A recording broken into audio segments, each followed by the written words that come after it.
Hello again. We are back for another Q&A episode of Where the Submissives Ask Andrew Anything. We went through part one of this and we got through a lot of questions in that first part. And I think we have just as many left to cover. That's why we're doing this in two parts, because we had so many good questions. And as a reminder for anyone who maybe didn't hear part one, we had a lot of questions that hit on three particular topics that we're not addressing in these because we're going to make a separate episode out of them. And those three questions are: how do I find a dom?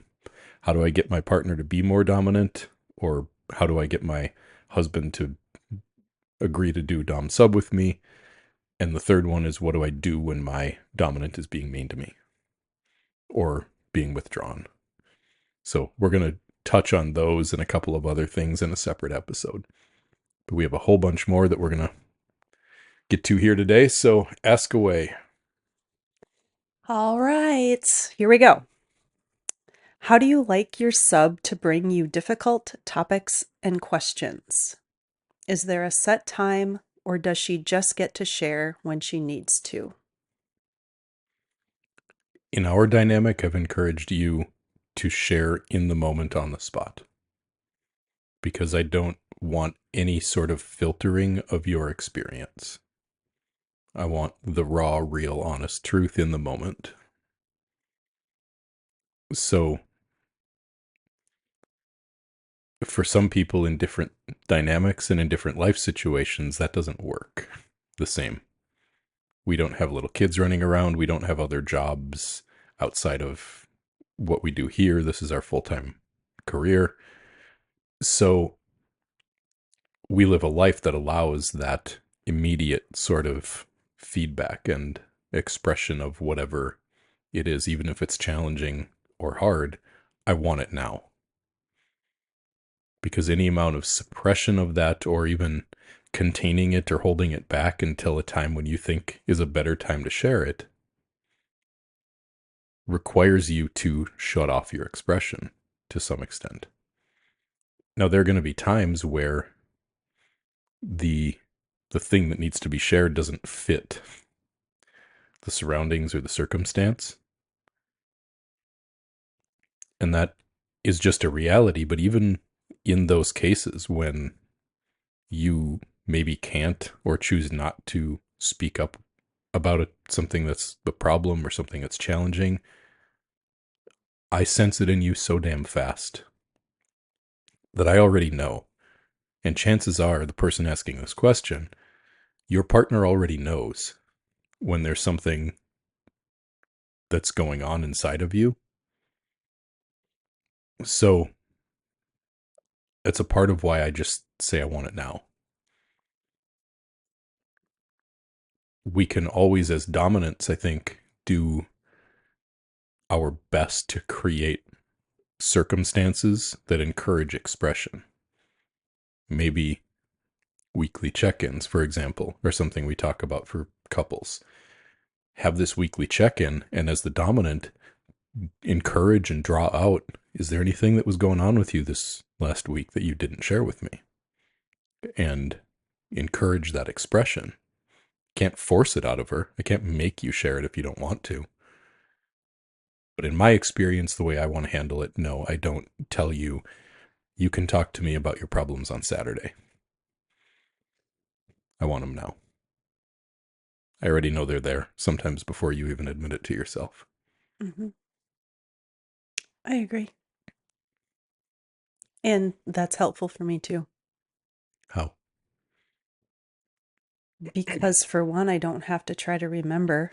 And two, I think most of us women can think of a time where we felt something and it felt like it was just festering there or stayed there because we didn't feel it and express it. So for me, when I get to express something to you, it also helps me tune into the feels. Um, and be deeper in my body. And literally, there's so many times where just starting to say something to you brings forth the tears. And I lay my head down on you and I can just feel it then. And maybe there's more things that need to be shared and expressed. And sometimes it's just feeling it, crying it out, and then it like dissolves it. So it's helpful to me. What's our next one? Does Dawn ever try to fight against your lead, hoping that you'll win to test your strength and feel your dominance instead of just immediately following it? In other words, is Dawn a brat? Yeah, I guess so. Um, I'm not answering that question by that statement, by the way. no, and I wouldn't tolerate that kind of manipulative behavior. I would see right through it and I would call it out and I'd put it right on the table. Because if you want to feel my strength, it's all over the place for you to feel. And if what you are really looking for is to feel my edge, then pushing my buttons to intentionally try to upset me or to feel me push back or just not following my lead because you want to see me make you isn't going to do anything for me. And I'm not going to be played like that. You're not going to take the control of this relationship from me by becoming manipulative just because you want to feel my strength and my edge. Just listening to you speak about that, I was just feeling my chest contract and like wanting to energetically vomit. That's so not me.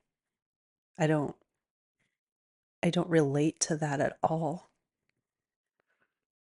And some people do, by the way. I'm not saying that my approach and our approach is everyone's approach.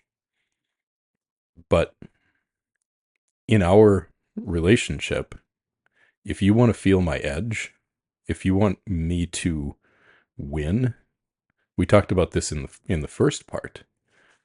You have come to me lots of times in our relationship where you say, "Please take control of this part of my life. I'm giving it to you. Do as you wish with me."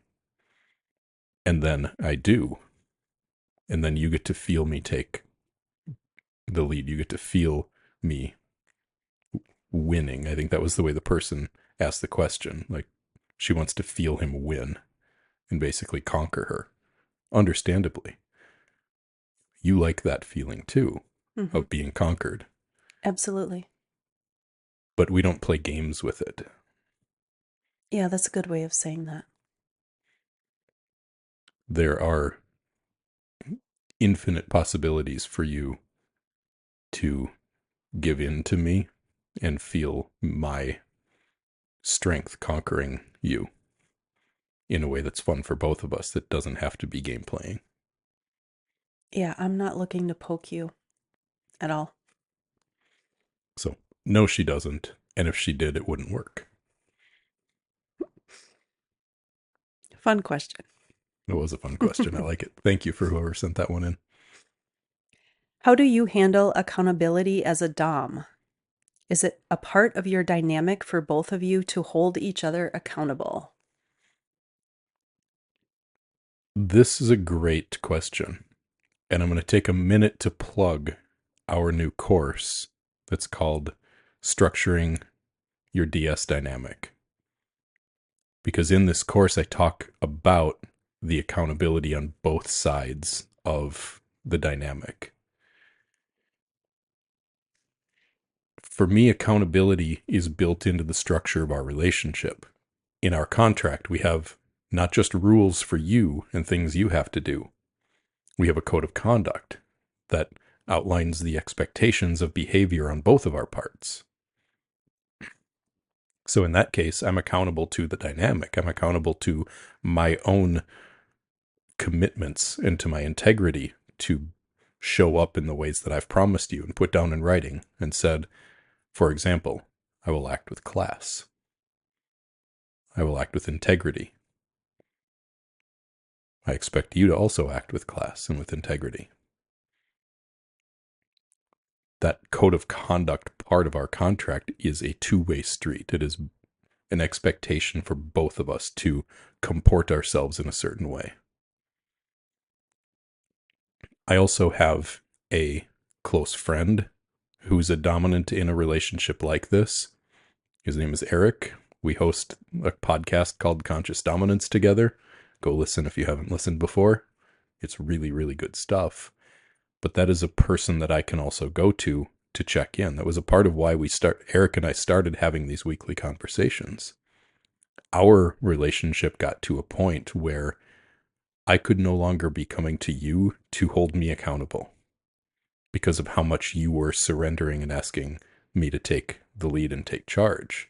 I couldn't put you in that position of control, of being the one to tell me that I'm not doing it right. I had to hold myself accountable, and then I sought out this friend of mine to be someone who I could tell everything to. And he's the only person who knows every single bit of the ins and outs of our relationship and our dynamic besides us. But that's for a point. That's for a reason, because I wanted him to call me out if I was not in integrity. So he needed to know everything.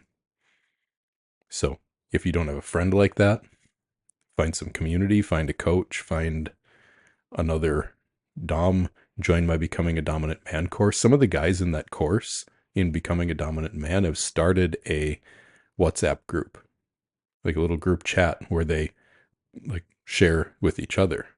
So that's another way for you to connect with some other dominant men if you don't have that community. Cool. I like that. What role can non-sexual service tasks play in a loving DS dynamic? I think for the individual dominant and submissive who really enjoy the service side of DS, it can really feed into, it can bring day-to-day parts of life into the dominant submissive dynamic.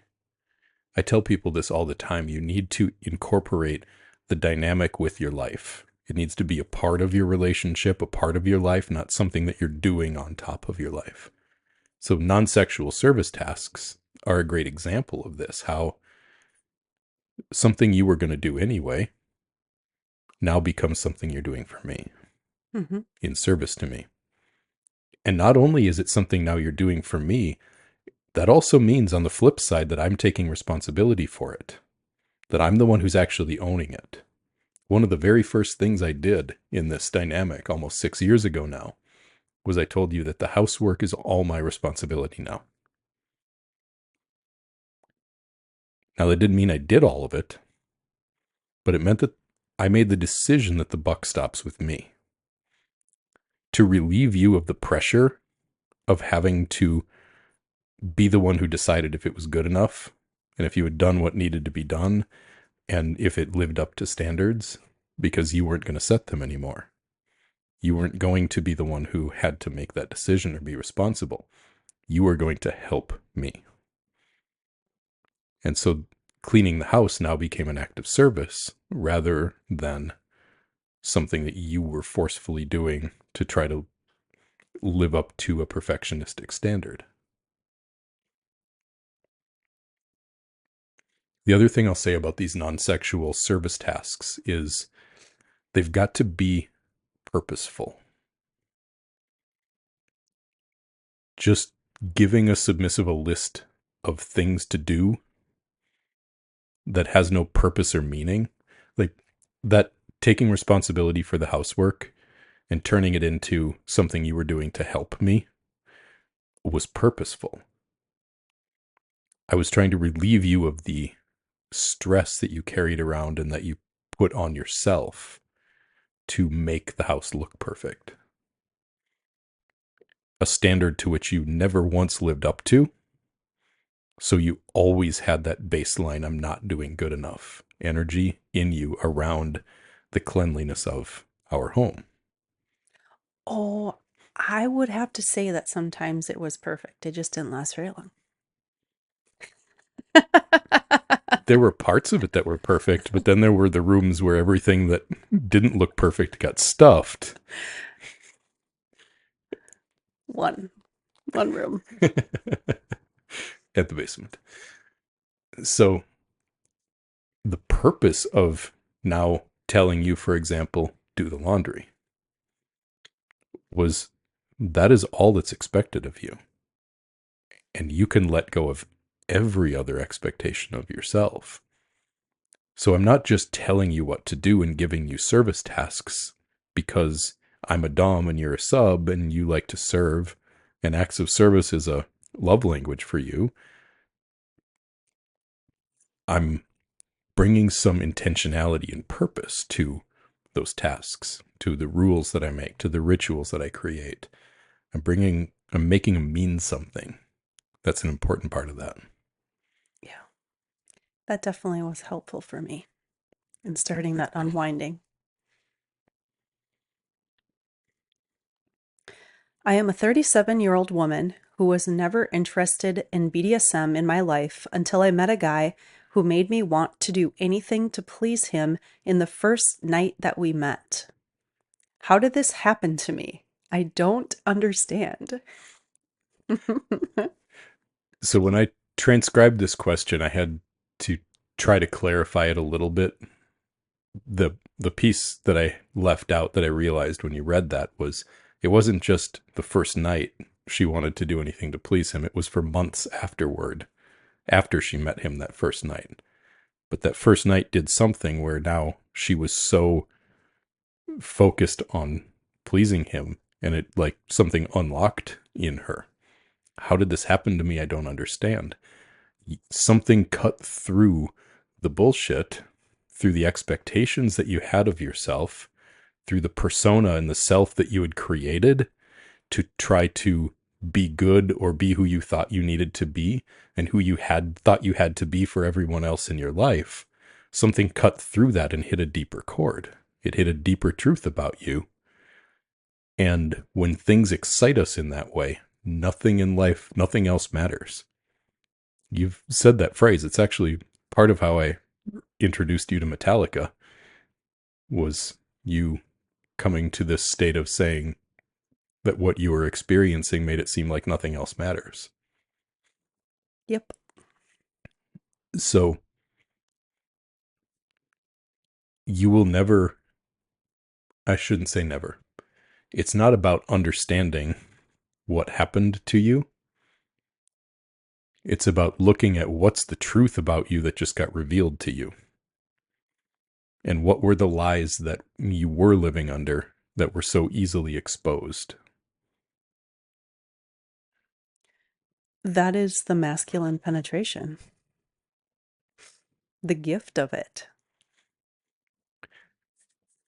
This comes back to this concept of losing yourself, right? Yeah. This person in some ways probably feels like some part of herself was lost because now all of a sudden she's in this entirely different world that feels like it's not even her, who she was or who she thought she was. Anything that's real about you, anything that's true to you or authentic to you, you cannot lose it.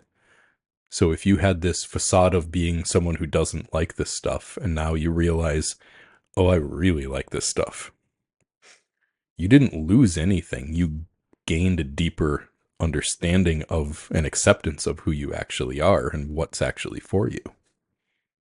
It sounds like started having some fun in a whole new way. So, whoever you are, I am really happy for you. Yeah. If you listen to this podcast, the person who wrote that question, all of these were asked anonymously, so we don't know who asked any of these questions. But if you are listening to this, we would love to hear from you a little follow-up and how this is going for you now. Absolutely. How do I communicate previous instances of non-consensual sexual violence with a prospective dom? Do I need to reveal this before I engage in anything with him? If there's a risk of stepping on a landmine for him, then it certainly seems reasonable to let him know what he's dealing with. Now, I don't think you have to go outline every detail of every traumatic experience before you even start engaging with a new person. I don't think that's necessary, but it is reasonable to let him know so that he doesn't accidentally trip on some traumatic trigger that he didn't even know was there. And maybe baby steps, not jumping too fast into something, especially if it's in the realm of something that's still very easily activated in you. On the flip side of that, I want to remind everyone that these traumatic events from the past are not life sentences. We can heal from them. And when I say heal, I don't mean avoid them so that we don't get triggered by them.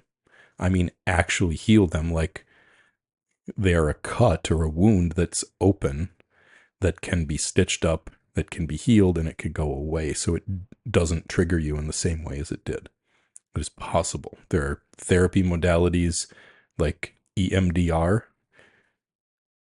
somatic experiencing, hypnotherapy, other somatic treatment methods that can help us heal from those wounds so they don't have to be things that are so activating for the rest of our lives. And in my opinion, I would want to share that. And so I guess my reflection would be, is there a reason you don't want to? Is there a fear?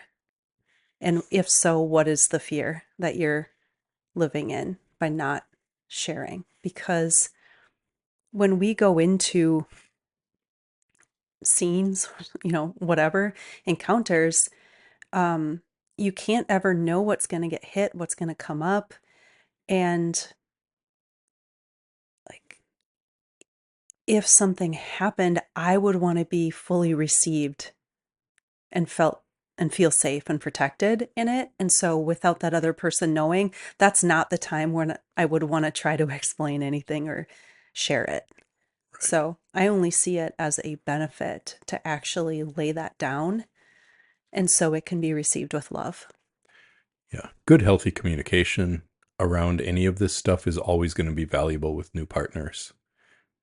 Sharing something vulnerable like that with someone also gives you a chance to see how they receive it, Mm-hmm. how they react to it. That's going to tell you a lot about whether or not this person is safe. If you share something like what you're talking about here with a new prospective partner, and their reaction to it is, thank you so much for telling me. I'll do my best to work with that and to give you a good experience. And if it starts to become a problem, use your safe words right away so that I can end this and take care of you. That'll give you one experience. If that person says something that feels more dismissive, you learn something. Opening up and being vulnerable gives you an opportunity to see how that person responds. Always. Mm-hmm. Absolutely. Next question. I've been exploring submission in an unhealthy and unsafe way. Random hookups, poor boundaries, etc. How can I move to a more safe way of exploring this side of myself? I think a lot of people get their start in exploring kink, exploring dom sub in these more unhealthy ways, in these more disembodied experiences. And something I remember from a book we read a long time ago was the statement that before you can start going forward, if you're in a car, you have to stop going backward. So you've got to get to neutral first. You've got to let yourself let go of those old patterns, of those old ways of exploring that. And a part of that is not shaming those. It's not a bad thing. It's just the reality of how you went about this and how you're choosing not to go about it anymore. So bringing acceptance to it. A lot of the reason I think that people take these unhealthy approaches to exploring these kind of power exchange dynamics is because of shame, because of the shadow, because they're embarrassed by it. They don't want to reveal it inside of a loving relationship. They want to explore it where they can play with it and then put it away if they haven't accepted it about themselves. So this starts with letting go of the old patterns and then bringing acceptance to what your desires are, to a point where you can share them with somebody inside of a more healthy relationship, where it can be a part of a connection with someone who cares about you. And that's going to feel really hard to do if there's a lot of shame present, to speak up and share your desires. So that's where I would start if I was directing that person in how to move into a healthier expression. Absolutely. All right, next question. Curious if you think women should always maintain their appearance the way their man prefers. How does this play out when I prefer something different? Again, the first thing that comes to mind for me when I hear that question is consent. Is it inside of the realm of consent that you've given him the authority to decide for you? If so, and you prefer something different, but you've given that authority to him, then you might express your preference, but you're still going to let him decide. If you've chosen to let go of something as a submissive, then let go of it. It doesn't mean you still don't get an opinion. It doesn't mean you don't get to speak up about your desires. But if you've let go of control, then you have let go of control. If you've made that choice, he has to be able to take that authority that you've granted to him and use it, because you gave that up for a reason. If this is an area of a relationship where it hasn't been discussed, and there hasn't, the lines of what is consented to and what hasn't been consented to are mushy, then you have this, like, questions like this. Should I do this? He wants that. I want this. Who's in charge? Is this an area where you have given your submission or not? And if not, then you don't have to do it his way. You might decide to. You might choose to. If this is not something you've given up control of, you might decide, I want to please him in this way. I want my hair to be this way. I want my makeup to be this way because I know he likes it. You still can give him some of what he wants. But if this has been brought inside of the dynamic, and now what he's asking of or telling you to do isn't the same as what you would want, then you either need to call a safe word or do what you were told. How I would answer that question really depends on information that I don't have, which is, has this actually been agreed to and given up or not? Yeah, I think there's plenty of room to play with it and work with areas that can be consensual.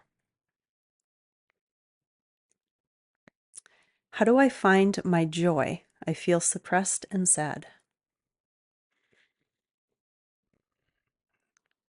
I included this question because I could just feel the pain that this person must have been feeling to ask that question to me. And I like the way that Gabor Mate talks about this. I love everything that man says. I love that man. And just listen to everything he says. But what he talks about is the definition of depression is to have depressed your feelings. You've not spoken up. You haven't felt your feelings. You've stuffed your feelings. You've shut down your expression. You haven't spoken up for yourself.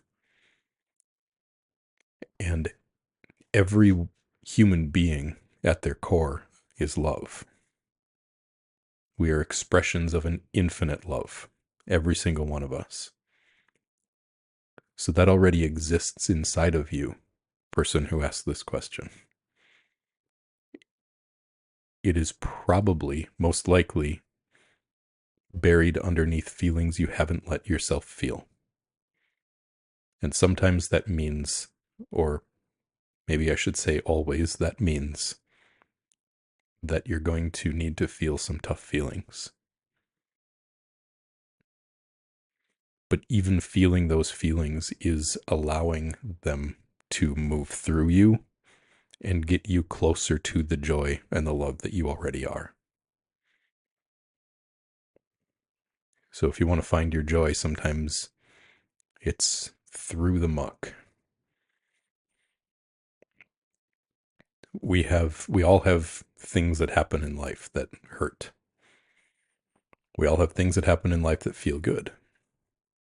But everything we feel has to be felt. Every emotion has to be expressed at some point. We generally don't have any problem, or we have a lot less of a problem expressing our joy, our happiness. So when those things happen that make us feel good, we feel good. But if we try to stop ourselves from feeling bad because we've judged sadness or anger or whatever as an unacceptable emotion, then that emotion, that feeling that we don't let ourselves feel, gets stuffed down in there, and it's got to come out. The joy is underneath that. So it's usually through pain that you find joy.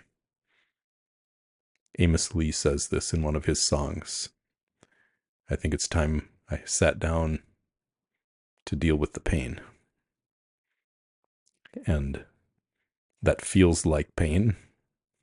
It hurts. It's hard. But it has to be done because that's the only thing that keeps you from being joyful. And we can actually let go of the pain then.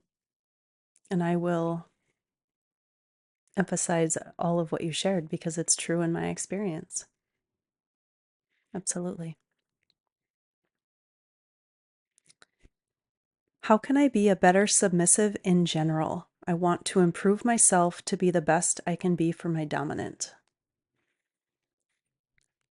I like the energy of this question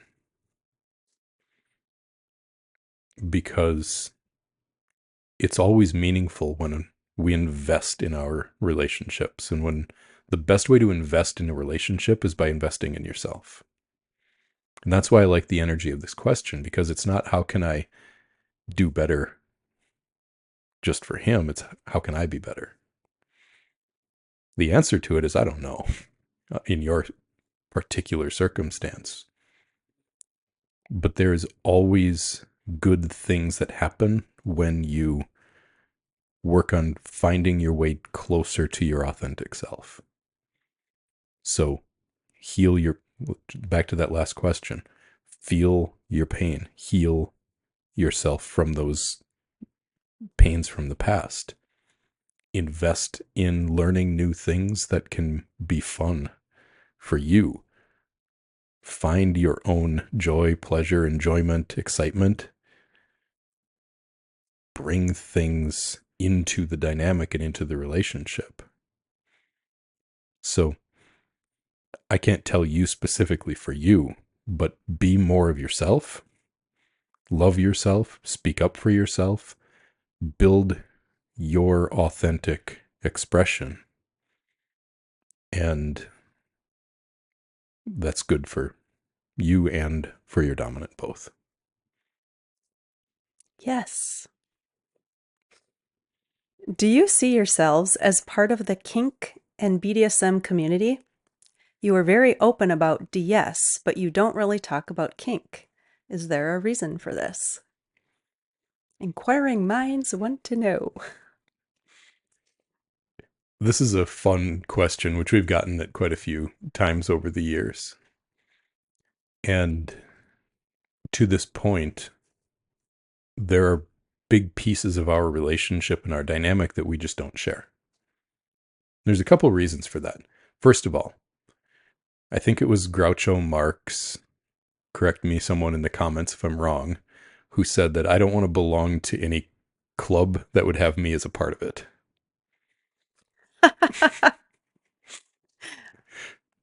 So, do we participate or consider ourselves a part of the community? Yes and no, but I think some people consider us a part of it. But the reason we don't talk about the kink side of our relationship is because, first and foremost, the reason that we exist in this public sphere, that we share what we do, is because we want to help people learn how healthy relationship skills can play out in these power exchange dynamics. And what we do in the bedroom has nothing to do with that. What we don't do in the bedroom has nothing to do with that. People can figure out how they want to fuck each other. And what their individual kinks are. Right. What ours are really have no bearing on what yours are. And we do what we do because we want to help people have healthy, strong, solid, loving relationships that incorporate these power exchange dynamics. What you do with them is up to you. And there's so much out there in the kink community, in the BDSM community, talking about kink and sex and how do we use a flogger and how do we do this and that. We don't need to teach people that. There's lots of resources out there. When we started in this dynamic now almost 6 years ago, what there was almost none of, or really none of, was people talking about how you make the relationship work while incorporating these power exchange dynamics. So, are we a part of the kink and BDSM community? I'll just say, who knows? But it's a part of that code of conduct I was talking about earlier in our contract, which is a mutual expectation of behavior that it is my discernment around privacy where we decide what we do and don't reveal of our relationship to other people in general, including here. Even though we have tens of thousands of people who follow us and listen to the things that we talk about, there are pieces of our relationship that all of you fine people will never get to know. We may reveal more than we do now at some point down the road. That's all up to my discernment and my decision making. And first and foremost, I will always protect you, my love, because I have no interest or desire in making you, of objectifying you on the internet and making this just about kink and BDSM. Thank you. Now, what we do a little bit later might be a totally different story. It still won't be shared. How can a submissive know if her boundaries are too strong? I haven't met a compatible Dom in 20 years. I think I'm being reasonable, but I don't know anymore. This is another really interesting one because it's kind of the other extreme. Are your boundaries too strong, or are your standards just extremely high? I don't know. But the only way to really know that would be to loosen up the reins a little bit and test yourself out. Now, I don't mean throwing yourself into a lifelong relationship with somebody who doesn't meet your standards, but I am saying maybe giving yourself an opportunity to meet someone who's less than perfect, but who's willing to grow into something with you. I don't know if that's the case with the person asking this question, but I do think that a lot of times people go out looking for these finished products in a potential partner. And you will be forever disappointed if that's the way that you're pursuing it, because we don't get to become finished products when it comes to relationships, except by being in relationships. So, not knowing what specific boundaries this person has that are keeping them for 20 years from having a compatible partner, it's hard to say and it's hard to answer, but there may be something for you in giving people a chance and an opportunity to grow with you. I can tell you have something to say. I was just going to say, and one side note, this is just a reflection back, is where are you looking? Like, are you limiting where you're looking, and are you only looking for a man who calls himself a dominant? Okay. Ooh, good question here. When pushing limits, how do you know when you've pushed your submissive too far? If you're tuned into her, you should already know that before you go too far. But also, assuming that this is the submissive who asked this question, it is also incumbent on the submissive to speak up. Because if I'm pushing limits with you and I don't know that I've gone too far because you haven't spoken up and told me, you haven't used a safe word, you haven't shared your experience with me, I can't read your mind. I can, as great as at reading you and feeling you as I am, I cannot read your mind. So attunement is a really important piece of this. But so is setting a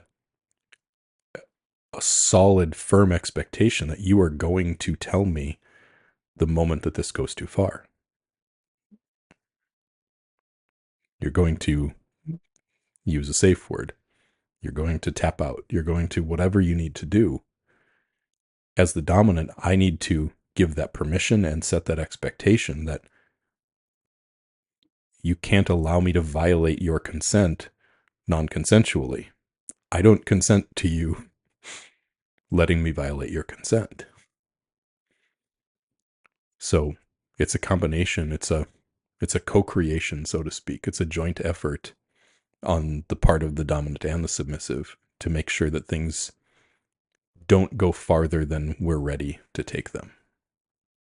And if that's really a concern, there's plenty of room for I'm going to use this. I don't remember where it came from. Green, yellow, and red. Mm-hmm. And green is good, and yellow is like, Yeah. we can all figure out what those mean. And so there might not be a reason to ever get to red, if that's your safe word. Like, but my point is get a range, Yeah. right? And it can be used sexually and non-sexually, depending on what's going on. Right. And you can check in as the dominant, right? Are we still green? As you start to push, maybe Mm-hmm. as you start to push the limits, are we still green? Make sure you tell me when we get to yellow. Mm-hmm. because we're going to get there. We're going to see where yellow is, whatever it is, checking in with her in the middle of the experience and throughout it.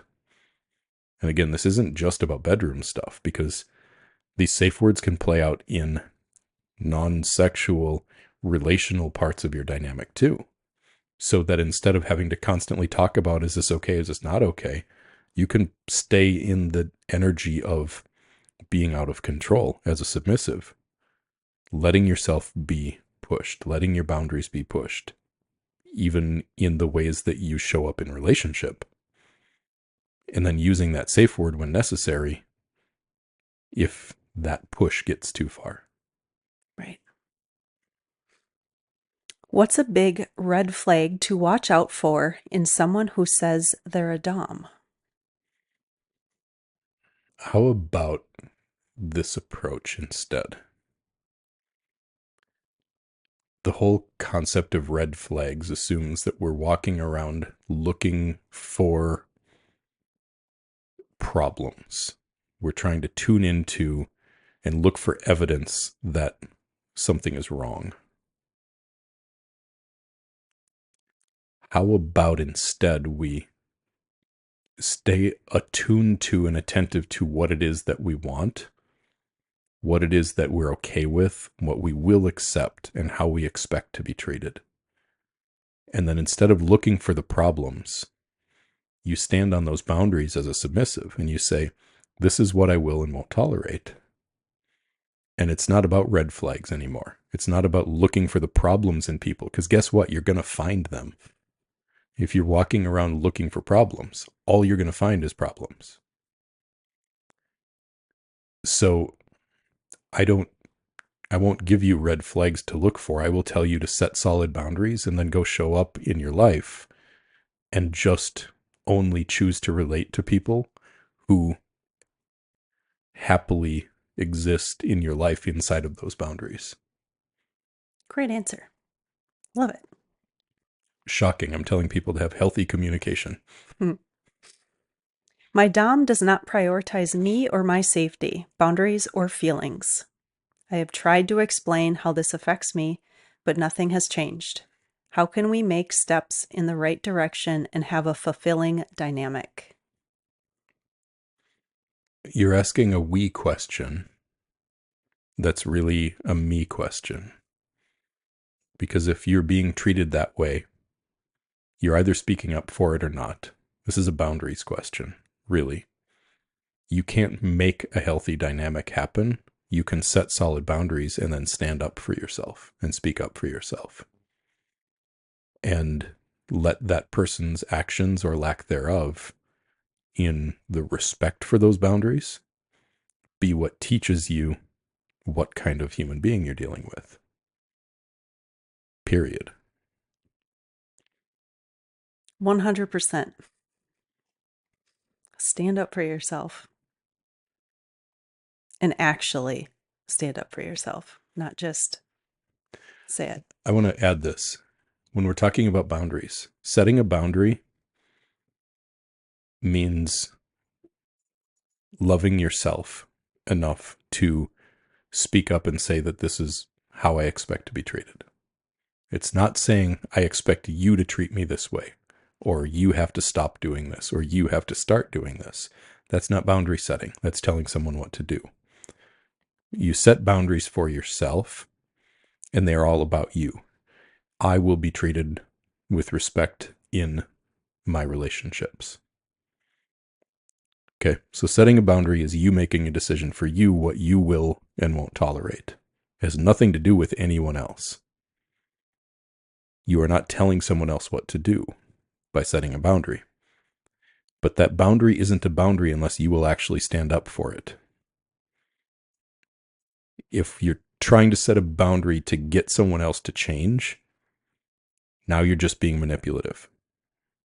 And in some ways, you're playing the same game that that other person is playing, which is a game of codependency and a game of a lack of boundaries, trying to get needs met without speaking up for them. So setting healthy boundaries would look something like, I will be treated with respect in all of my relationships. And then when someone treats you disrespectfully, you do not tolerate it. What that means might be different depending on the context and the circumstances. It might mean that you walk out of the room.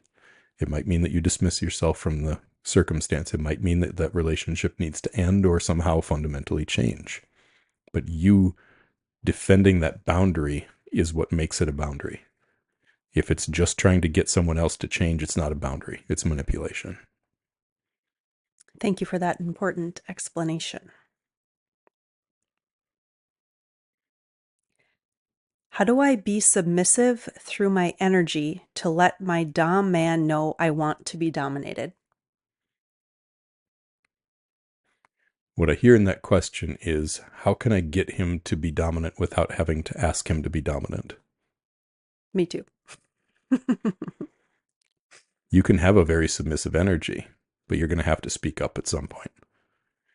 We have a course called Submissive Foundations, self-study course. One of the modules in that course is called Use Your Voice.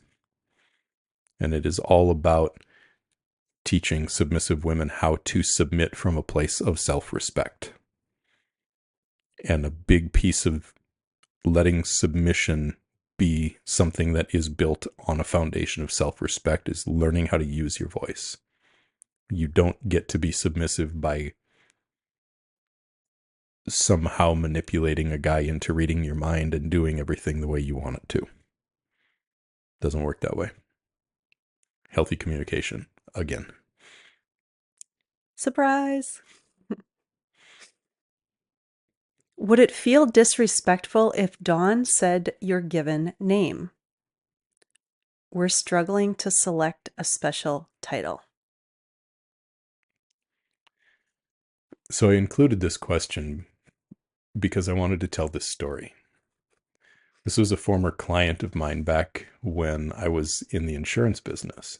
And these two were in their early 60s or so. Almost certainly not a dominant submissive couple. But she always, I'm not going to use the actual last name here, I'm going to use a made up one, but she always referred to him as Mr. Johnson. To his face, to me, every time that I ever heard her reference her husband, she called him Mr. Johnson. There's an idea for you. Would it be disrespectful if you called me Andrew? No. Do you call me Andrew very much? Not really. Only really when talking about me to other people. Yeah.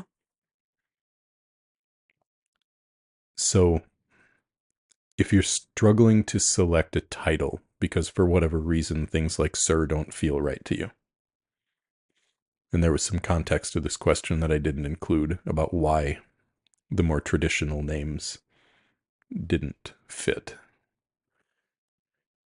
Think about Mr. Johnson, maybe. Or find something that has meaning for the two of you, even if it's not maybe a traditional word or honorific that might be used in these sorts of relationships. You don't have to do it the way everyone else does it. You could have a nickname that might seem innocuous to anyone else, but it means something very deep and special to the two of you. There's lots of ways you can do this. Yeah. Fun. Would you say it's obvious right away whether someone is a dom, or is it something someone could grow into if they haven't explored DS before? I actually think that the best dominants do not call themselves dominants. I think there are a lot of men who are very much strong, grounded, healthy leaders who want to take charge and may or may not be kinky. who Yet. yet, or who just haven't had someone who's willing to accept that part of themselves, Yes. who maybe don't associate with, referring back to that question from a little while ago, the kink and BDSM community, because they don't think they fit in with those people. They don't look like those people. They don't feel like that's them. But maybe he likes to take charge and he likes to lead, and he has some sort of inner strength and some sort of desire to make his woman's life better. Like all of those things that make a good solid dominant man a good solid dominant man, but might not think that he fits in with a group that doesn't seem like him. Maybe he's a blue collar guy. So it's absolutely something that can be grown into. And a lot of times when I'm coaching women and they're looking for dominant men, I tell them to get off of the kink sites, get away from FetLife, get away from these places where the people who are trying to use dominance and the title of dominant as a way to find low boundaried, easy people to have meaningless sex with, and go looking for the people who embody the characteristics of dominance, whether they call themselves a dom or not. I think your best sorts of these relationships are probably going to be found with men who do not consider themselves a dom or call themselves one. A part of me wants to feel my sir's power control me, physically and mentally. Not all the time, but is it normal to want to feel and experience his power and control? I'm actually going to let you answer this one. Absolutely. That's like the foundation of these dynamics. And to me, what part of what you bring and provide is that structure and order, and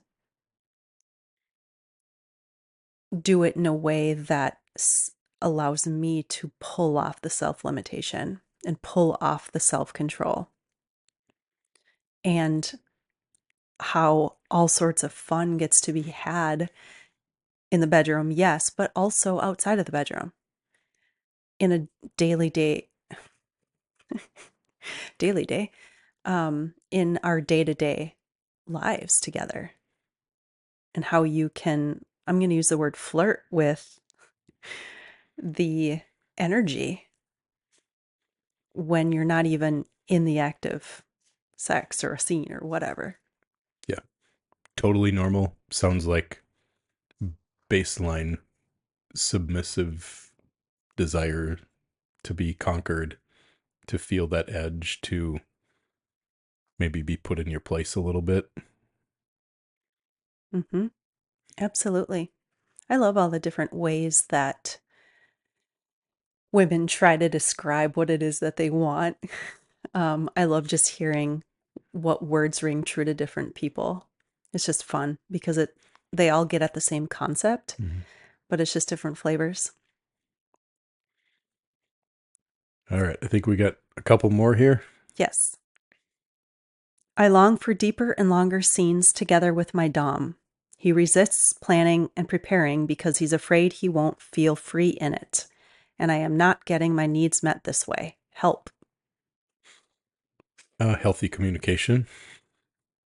Speak up for what your needs are, but also be aware and sensitive somewhat to what sounds like, if his objective or his fear is that he won't feel free in that scene, there's some reason that he doesn't feel free. There's some fear there that maybe you can have some communication around that fear and help set that fear free by bringing some reassurance to him, or by sharing why it is that you're asking for what you're asking for. Because if this is a person who wants to be able to play with their range inside of a scene, well, maybe the scene doesn't have to be so meticulously planned to the point where every single action is scripted. That loses its fun, especially if you're a person who wants to play with the energy that's present in that moment. Like, I wouldn't want to script out every moment of something with you because I need to feel you and see you and feel the way that you're reacting, because the way that I touch you might be different based on the energy of that moment. So, can you maybe plan out a scene that also has the space for things to have some range and to follow the energy, even if it's inside of some sort of a container or set of expectations with a little less rigidity? Yeah. And have you spoken up for your needs not being met? But then also patience, right? Like we as women, a lot of us have read the sexy romance, and an author can write a perfect scene and describe it, and it can turn you on, but it might not even be reality, you know? So you have to accept your reality, your man, where he's at, with open communication. Yeah. We're human beings. Even dominant men are human beings. We are not kink dispensers. Nope.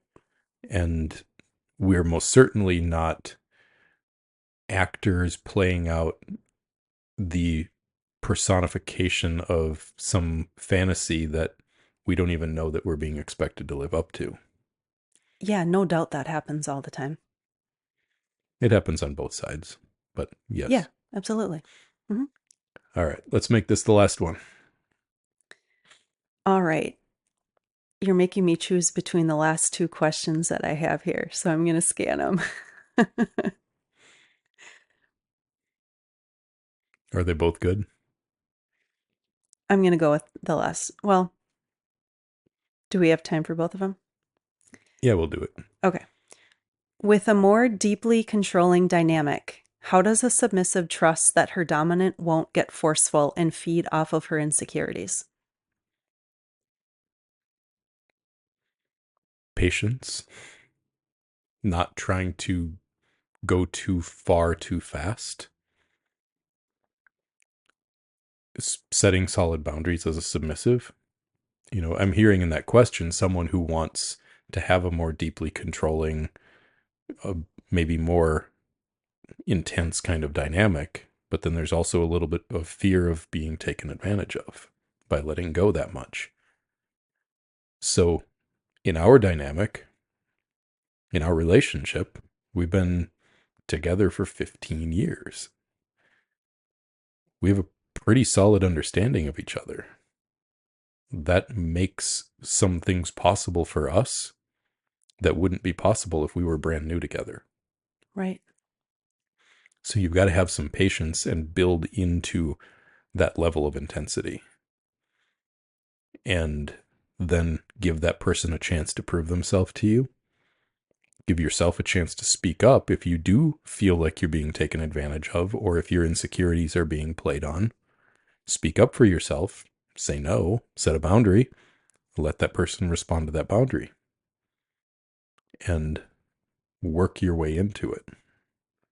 And the way we get past our insecurities is actually by living and having experiences.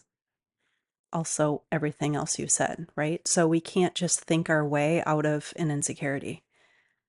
So, Yeah. And and fear and fears. everything else. Yeah. We have to face them. We have to come face to face with them and realize that sometimes you might need to be pushed through those fears and through those insecurities. And if you're doing that in a healthy, loving dynamic with somebody who cares about you, then they are going to be able to help guide you through and beyond some of those fears and insecurities, step by step, little by little, like exposure therapy first, Right. getting close to it before you start touching it, before you start experiencing it, before you go all the way through it. Right. All right, last question. How do you feel the difference between Dawn going through the motions and doing what she thinks you want, an authentic submission from deep within her? This is a similar question to the one that I answered. I think it was probably back in like episode 41. I only know that because this was all of our Instagram reels that have ever gone viral up to that point had all been of you. And then this one of me took off and people started finding it. And my answer to that question was the difference between those two things. One of them is a little bit of fun and the other one feels like nourishment for my soul. I see right through anything that you do that's going through the motions or doing what you think you should do or doing something because you want to, even though you don't actually want to. I see right through that bullshit and it does nothing for me. It's gross. Even if you are really wanting to want to do something and you're trying to make yourself get there, it does nothing for me. Your authentic desire to be in whatever it is that we're in together is everything to me. And I would take one moment of that over a lifetime of performance. One moment of that is worth a whole lifetime of trying to go through the motions or perform it right. Well, thank you for sharing all of your reflections. It's been fun listening to you. Yeah, and I really appreciate all of you submissives who asked all of these questions because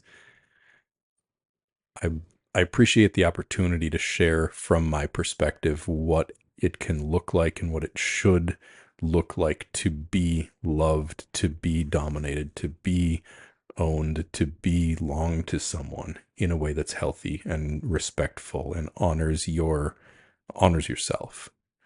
I really appreciate every opportunity that I have to share that with you. So thank you for listening or for watching, and we will see you next time on Dom Sub Devotion. Yes, thank you. We appreciate y'all. Y'all.